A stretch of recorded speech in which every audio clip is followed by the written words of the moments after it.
Today, I want to talk about ideas.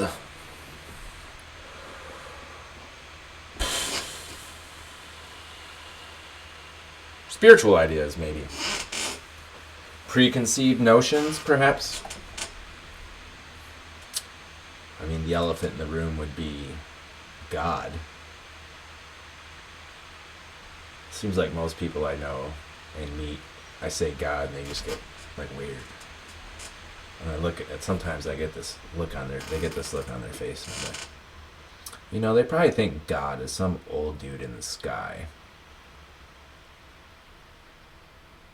and that's why they don't believe in God. And I think if I thought God was some old dude in the sky, I wouldn't believe in God either, because that's really fucking stupid. The sad news is, though, too, in America, there are parts of the country where people do believe God is an old man in the sky, and they still believe in God, and actually worship him on like a regular basis. It's really weird. Like they hold their hands up and shit. That never worked for me when it comes to God. But I can say this. I grew up with a rather strong Baptist conditioning. And to be fair, I sought it out. I started going to church on my own because, well, it was nicer in church than it was at my house. What can I say? So I snuck out. I kind of made it like a loophole. Like if I was grounded, I could still go to church. Like what are my parents going to say? No, you can't go to church. You're grounded. Yeah. They were kind of mean sometimes, but not that mean. Like there's nothing you can do about going to church. So that's what I did. And in all honesty, it was really helpful in a lot of ways, but it was so fucking strict. Like any error got met with, immediate correction, either yelling from the pastor or whoever's teaching class. And there was just all these things he had to do just right. It's like this list of rules that never ended to be a good Baptist Christian. My uncle was a Southern Baptist minister.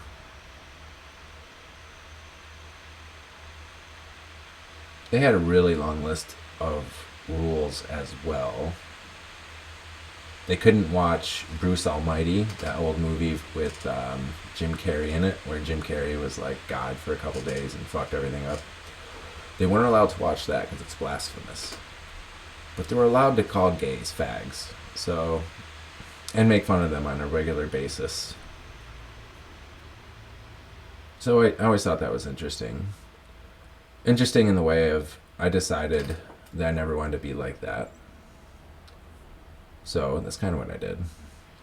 Growing up in a small town, you do get that mental conditioning, though, towards other people. The bigotry. Like it is a thing, for sure. And it took me a while to get over it, And that's one of the ideas. Those are some of the ideas you get when you're growing up. Like I was in a small rural town most of the time. And so there's a lot of bigoted ideas towards gay people and black people and Mexicans and pretty much like this textbook rural flyover state stigma that the left has for country people. I mean, there's a lot of truth to it. I don't know if it's like that anymore, but 40 years ago it was. But then I would have moments in the summer where I was with my mom in Fort Lauderdale and in Miami area, extremely wealthy area, and like one of the first houses I worked on down there, I was like 15, is my first or second summer job, making like real money, in W-2 forms and all that. And just for the land, it was probably half an acre lot, maybe something like that, maybe an acre little land. It was $2 million. And I remember, that's not the house, it's just the land. And I remember thinking, there's no way I can ever afford to do something like this because I'm just a small country boy. I'll never have this kind of money, you know? And so I developed this idea and kind of like nurtured it really good for a long period of time, to where when I do start making money, or when I did start making money, I would sabotage myself to prove that idea right. And so those ideas, they become beliefs, and then we act to fulfill the beliefs, like they're self-fulfilling prophecies, right? And coming back to the idea of, oh, and we all have them, so don't fucking judge me because you think you don't have them, like you're stupid or you're just extremely unaware. But coming back to the God idea, that idea of God helped me for a little bit in my life when I was first quitting addiction and drugs, the Baptist idea. And then I had this weird experience where I felt like I was being called to some kind of ministry, and I didn't want to give up having sex, and I didn't want to live in poverty. For some reason, I thought that's what God wanted for me as a minister. But the other part of it too is, you know, I was way too afraid of the scrutiny of people. Because when you're a minister, you're on stage and people are looking at your life with a microscope, and I didn't want any of that shit. And because at the time, I think there was a few ministers that got caught having sex with men in airport bathrooms or something on meth. I don't know. There was all kinds of weird stuff going on, and they made like national news. And there was a guy on like I don't know, I guess he was a Christian talk show host, did some similar things, and it was a huge ordeal, and I didn't want any of that shit. I didn't want to give up sex. I already talked about that. Why would God want me to be celibate? Like, that's the dumbest shit I've ever heard. But that's what I thought. And I didn't want to give up money, but why wouldn't God want me to have money? I have no idea, but that's what I thought. And so I think it's from like the really old school idea of Jesus, like be humble and be close to the earth and all this, you know, get rid of all your material possessions. And it wasn't really until a year ago maybe that I realized that idea of God was really still dictating my life and my decisions, which was hard because I was having sex with a lot of people. And in the back of my head, that was causing conflict. Like I was having cognitive dissonance because I had this old idea of God. He's like, you know, sex only with your wife and that's it. And yet I'm having sex with a lot of people when I'm doing it very frequently. And it was a very strong like conflict that was, you know, driving me kind of crazy. And I had to look at why I was having such a problem with it. And I had to get honest with myself about it. And I think I found like a middle road belief or solution, which is being a slut's probably not a good idea for me, you know? Just fucking anyone and everyone that comes around is probably not a good idea. But also, like I'm a human, it's okay to go out and bang. Probably just not the frequency that I was doing it. But I became aware of that belief in God, the Baptist, Jesus, strict, you can't do all these things or there's going to be consequences. And someone told me, which was a pretty good idea. And at first I called him stupid when he told me. He's like, you know, you can create like your own concept of God, you know? And I was like, dude, that's fucking stupid. That doesn't make any sense. Like, there's either a God or there isn't. Like, it's not like plastic molding Play-Doh that you can just kind of make and form and do out of your own, you know, perceptions.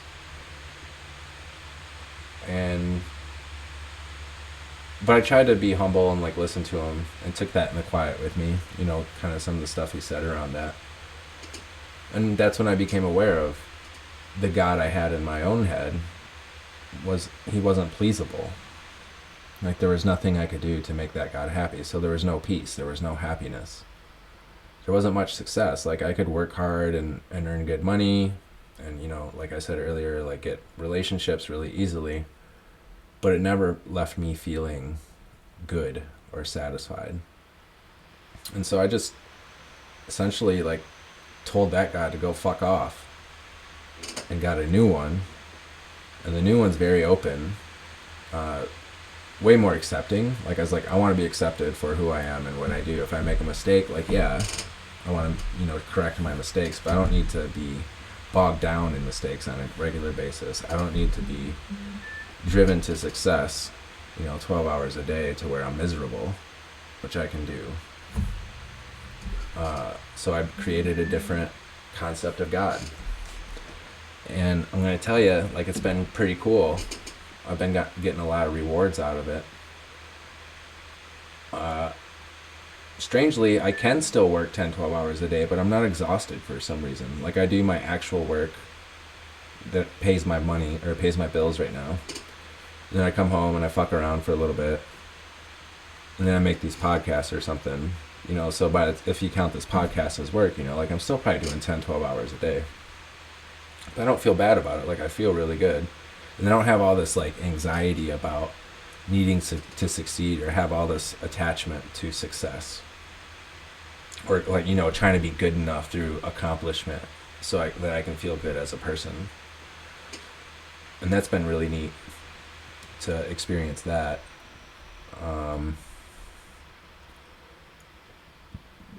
So maybe that's the ultimate challenge that I wanted to get through. Something that wouldn't leave me alone is, what ideas do you have in your own head that are stopping you from having, like spiritual experiences or satisfaction or peace or joy or happiness? What's driving you in your life that's causing you emotional dysfunction or exhaustion? What's your ideas about God about? And I'm going to say this, everyone has a God, even atheists. So when they try to say there's no God, you can just tell them to fuck off. Because they do have a God. They just don't believe, they say they don't believe in God, but really what it is, I'm going to tell you this right now. Really what it is, they don't believe in their own concept of God. They believe in creation. They believe in everything. They just don't want to put this like little dot of consciousness into it, like it's going to mess everything up. Which is really funny, because a lot of atheists I know that are spiritual are Buddhist, and so they believe in consciousness, but they can't make that jump from consciousness to God. Like, that's just the stupidest shit I've ever heard. But I guess I'm being a little judgmental, and that's fine. So what's your ideas of God? What do you think you need to be happy? There's another idea to look at. What do you think you need to be at peace? What do you think you need to attract the kind of partner you want in your life? How much money do you think you need in the bank before you're satisfied? Like, those are all ideas and attachments that need to like come out. I like to write them down on paper and then find some spiritual people that I can talk to about it and really, find out which ones are working and which ones aren't, because a lot of them are delusional. I know a lot of wealthy people that they're not that happy. They sleep 4 to 5 hours a night. They're just always like amped up about what they're going to lose. What are they going to lose? That's always the impression I get from them. I do meet wealthy people that aren't like that. They don't care though, like they have a ton of money, but they're just like, whatever, I don't give a shit. And that's how they live their life. And they help people a lot too with their money, which I've noticed to be really interesting. So what are your ideas? What are your ideas of God? What are your ideas of meditation? Do you think it's sitting on a pillow cross-legged? Do you think you need to have like a sheet wrapped around you? You don't have to do that. You can sit a squeaky chair like this in the quiet with a candle on or something for 10, 15 minutes and you're meditating. You don't need to sit on a pillow. Like, get rid of that idea. Like, the idea is probably stopping you from doing it. So, another big one that we'll probably get into later.